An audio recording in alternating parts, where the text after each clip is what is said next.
دا کال 1999 و 2 پاتې وې چې د 1900 صدۍ کال 2000 ته وربدلېدو. د کوټې یخه یخني وه او یو هلک ته چا د ماښامې دعوت یعنې روټۍ کړې وه. دی هلته ځي چې کله هم په دسترخوان باندې د کیني او روټۍ یعنې ډوډۍ شروع کوي یا مړۍ شروع کوي، په دغه ټایم کې بجلی ځي. په دغه دسترخوان مخامخ یوه زنانه ناسته وي او د خولې نه خیږي چې الخ بجلی لاړه. د دې په خوا کې ناسته د دې لور وایي نه نن زمونږ کره بجلی راغلی ده. دا ذکر مګر یې نه هوسکه د عبدالحی کاکړ د کتاب نه دی او دا کتاب ځانګړی کتاب په دې دی چې په پښتون معاشره کې څوک هم د خپل مینې داستانونه داسې کولاو نشي بیانولی. که ډېر خلک یې بیانوي، څوک له د افسانو رنګ ورکوي، څوک په کیسه خبرې پټوي. خو عبدالحی کاکړ د خپل مینې کم خطونه چې وو هغه یو کتابي شکل کې رانغاړلي دي. نو راځئ په دې خطونو باندې یا په دې کتاب باندې خبرې اترې کوو.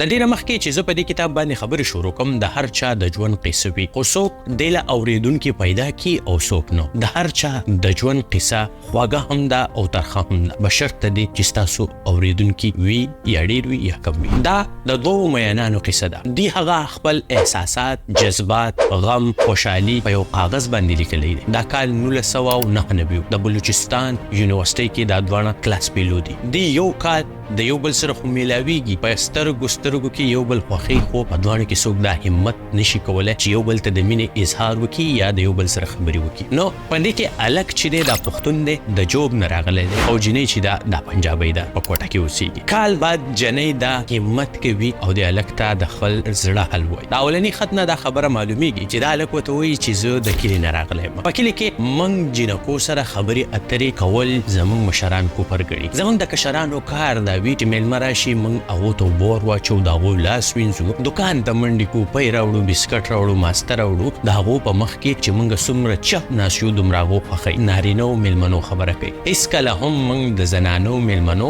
یا بیا د جنکو خواته نشو تللی، نه د هغو سره خبرې کولی شو. نو زه د کلي سړی یم او د مینې په اظهار نه پوهېږم. کال یې واغستو، ما هره ورځ ستا خوښه کړي، ما هره ورځ ستا د لیدو خواهش کړی دی، خو دومره همت مې نه لرو چې تا پسې راغلی وې او ستا سره مې خبرې اترې کړی وې. دا خطونو دا سلسله مخې ته ځي او په دې کې د جنۍ چې کم خطونه دي یا احساسات دي هغه شاملېږي او په دې کې هغه د دې هلک نه ګیله کوي چې تا په ما دومره پابندیانې ولې لکه ولي، چې ته به په ما بسې په کلاس کې نه راځې، زما د ملګرو په مخ کې به ما ته خبرې نه کوې. یوه زه تا ته ټلیفون نشم کولی. نننۍ زمانه ډېره اډوانس ده، د هر چا سره خپل موبایل دی. په هغه وخت کې به یو ټلیفون یا سیټ و او هغې ته به رنګ راتلو. هر چا چې اوچت کو بیا به وي عبدالحی کاکړه راشه تا ته چا ټلیفون کړی نو په دې باندې هم د هلک دومره پراوډ یا دغه نه فیل کوو چې یاره ما ته څوک وایي چې راشه تا ته جینۍ ټلیفون کړی دی. ولې زموږ د پښتنو شرافت په غلي او خاموشۍ کې ده. وختونه تېرېږي او د دې د مینې دا قصه روانه وي. داسې که دا لفظ په انګریزي کې تاسو اورېدلی وي سایکوسیکشوال، دا هغه وي چې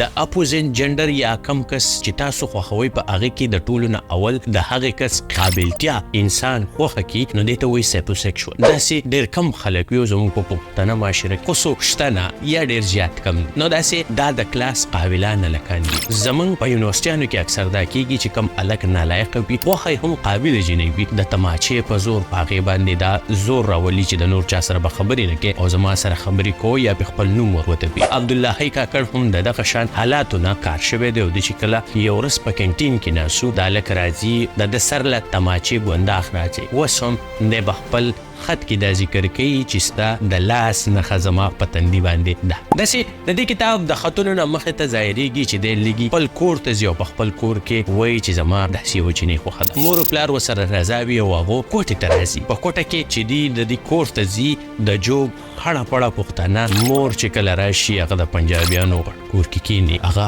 کمفرټیبل فیل کوي یا نه. او عبدالحی کاکړ دا محسوسه کړي چې نه، زموږ او دې کې ډېر فرق دی. زموږ مالی حیثیت یا موږ ډیر زیات غریبانان یو، دا هم مالدار ده او د دې د مور خبرې هم ډیرې غټې غټې او مالدار دي.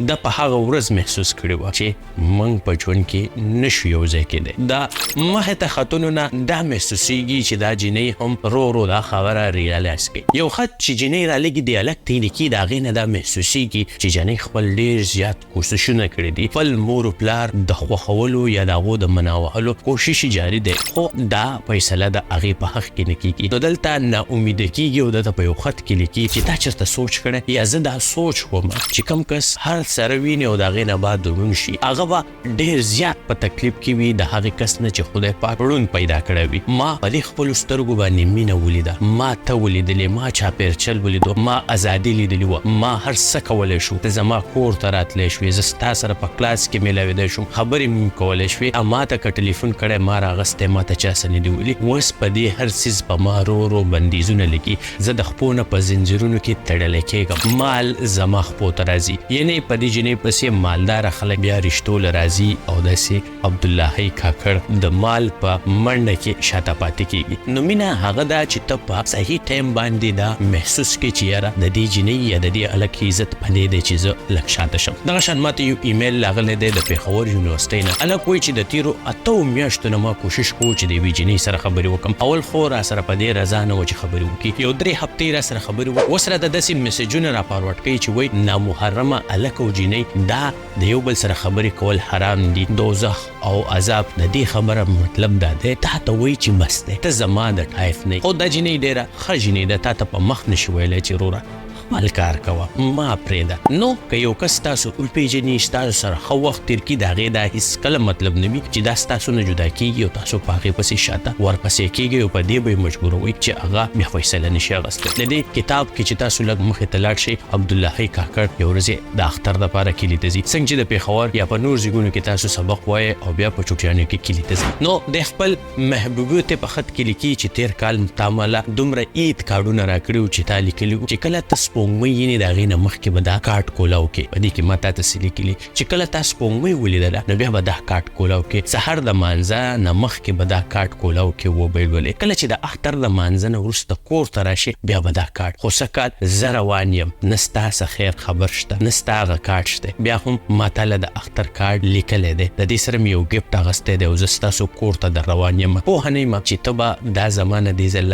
اخلې او که نه، ولې ستا مینه رو رو په مړه کېدو ده. دا خبره زه محسوسوم. زه چې کله هم تا ته ټلیفون کوم د ټلیفون له نه راځې، تا د کور خلک ما ته وایي چې دا اوده ده، دا نشته، دا سکول له تللې ده، اوس تا استازي هم شروع کړې ده. د دې خط په بله حصه کې هلک لیکي چې زه ستاسو کور ته درغلم، تا مور راته دروازه کولاو کړه، په سر یې ښکل کړم، دننه یې راوستلم، هلته کېناستم لږ ساعت دپاره ته هم راغلې. خو بیا زما په خوا کې بله کومه کمره چې وه بورجي خانه یا اشپزخانه کچن چې ورته وایي، په هغې کې ناسته وې او تا په ټول ټایم کې لوښي انځل. ما ته پته وه چې دا تی ولې ستا د بنګړو شرنګار پکې راغلی. ما خپل حیثیت نن وپېژندو. زه په ژوند کې چېرته هم خپل ځان دومره نه یم ملامته کړی چې زه نن ولې دلته راغلی یم. ما ته د هر سره جواب میلو شو، خو زه کاش چې دغه ونه ستاسو په کور کې د دغه وی، کم سې کم ته به مې هر وخت لیدې او ستا په سر به سوری یم. تا فیصله ما ته منظوره ده او قبوله ده. داسې بیا کاکړ صاحب کلي ته ځي او د دې خطونو دا سلسله بیا لږه کمیږي. په دې کې د جنۍ خطونه کم شي.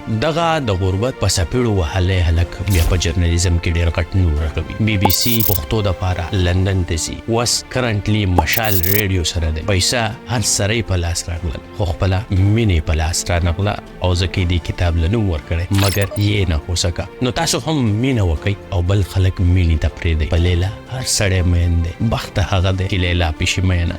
دغه یوه خبره په ذهن کې راولئ چې مینه دوه طرفه ده. د چا نه په سوال مینه مینې مه غواړئ. مینه دې دوه طرفه وشي، ستاسو د مینې نه دی بل چا ته ازار میلاو نشي. نو که تاسو په دې پوهیږئ چې مینه سره دا کتاب ولولئ، د دې ویډیو په ډسکرپشن کې به دا پی ډي اف کې تاسو ته پروت وي. هر کله تاسو ماته ایمیل کولی شئ، زه تاسو ته درکولی شم. په دې کتاب کې چې څومره هم رومانس دی، د هغې غټه وجه دا ده چې هلک پښتون او جنۍ پنجابۍ ده. زموږ په معاشره کې مینه کول، رومانس کول دا یو عظیمه ګناه ګڼلی کېږي. زه به د خپل ملګري خبره وکړم، هغه واده کړی. د واده په 3مه ورځ باندې چې کله د مشر خپل رور سره روټۍ ته ناسو دای محسوس کړ چې د ابۍ یعنی د مور موډ خراب او خپه و د خپل مشر رور ته وی چې د ابۍ د موډ نن خراب نه دی د دې لکه رور د نه وکاله مخکې واده کړو نو دی وته د ابۍ موډ چې د تیر وو کالو نه خراب دی خدا ته وس محسوس کړ نو په نورې معاشره کې بغیر د پښتنو نه هر مور د خواهش لري چې د اخی لور یا زوی د خوشحالۍ ژوند وکړي او داسې په خوشحالۍ باندې